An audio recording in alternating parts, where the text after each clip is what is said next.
Welcome to our podcast, Learn Biblical Greek, brought to you by Dr. William Stewart, the co-founder of Teleios. This captivating podcast teaches you biblical Greek through a verse-by-verse study of the book of Ephesians, interjecting Greek grammar, Greek word meanings, and vital theology concepts. Thanks for joining us on this exciting biblical journey. Your study will be more effective if you use the Greek text with the Bible word codes, either on the eSword download or Bible Hub website. These links are on our podcast website at www.teliosresearch.com.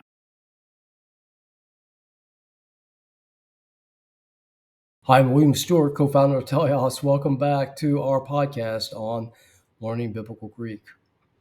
What a privilege it is for me to be your teacher. I hope this time is valuable to you and increases your confidence in your knowledge of Scripture and God. Let's go to verse 21 of Ephesians chapter 1. This is the end of Paul's model prayer. We're in the praise section of this great prayer for Christians that Paul gives us, talking about God's power. Be sure to go to the website, get the link for the grammar, have your Greek text open.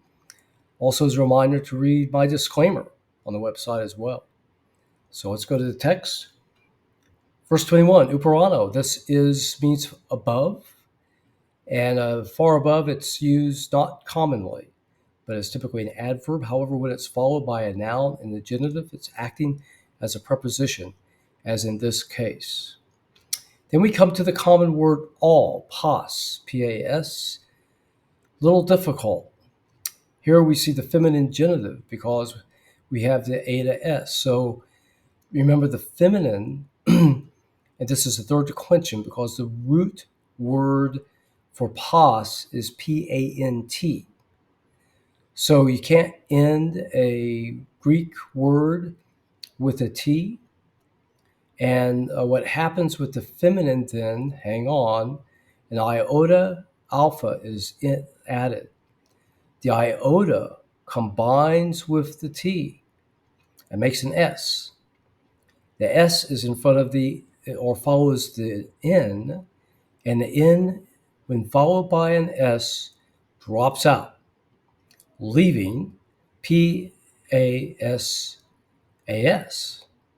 The alpha goes to an eta and lengthens in compensation for the change, giving this word posses. So that's what happens. You don't have to memorize this. It talks about this in Muntz's great book on Greek morphology. I think you only have to recognize the eta s as the genitive singular, as is the rest of the words in the phrase in the first half of this verse. So arches, leaders, is very common. It's where we get the word archive, means out in front in time or space. Here we're talking about leaders, so they're out in front of others in space. It's a very general word. Kai is and, as you know. Exouthousios, authority, freedom to act. Again, the genitive singular, feminine. Dunameos, also feminine, but again, we don't see the AS, we see the omega S, and that tells you it's third declension. Usually an OS, but occasionally it can be omega S. Remember that eta S is first declension, which is typically feminine. Kai, and then karyotitos. Okay, so this becomes masculine. When you see that OS ending, then it should make you think, wow, it could be a masculine singular. However, it could also be a genitive masculine in the third declension. And you see that T there, where the root word is ending in a T. That means the OS is added to that. And of course, it's third declension because the root word is ending in a consonant. So OS. Okay. Karyotetes is basically lordships, if you get a very general term. So we have leaders, authorities, lordships, power. So very general terms. What the Greek does here, as they does commonly, is use different words with similar meanings for emphasis. They don't use biblical Greek does not use adverbs or adjectives as much as we do in, say, Western languages. They'll repeat. Kai, again, then we have Pontos. Here you see the root word for Pontos, P-A-N-T. There is no S, but that OS genitive masculine singular ending is added. So typical for the third declension. Again, look at the that section in the grammar in lesson 2 to review this.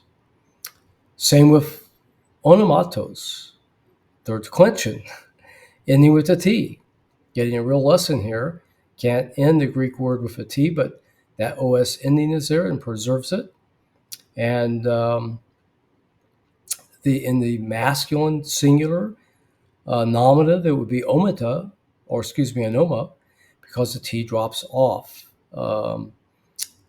And because there is no ending in the masculine singular, typically, and it can't end with the word can't end in a T, so it just drops off. So in the nominative, we have onoma for name.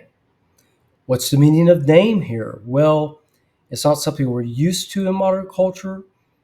Names used to be more important in representing the person themselves.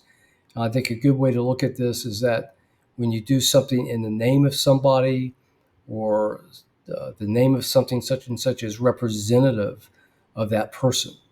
So what we have here, far above all principality and power and might and dominion, and every name, okay, that's going to represent Christ, as we'll see next time.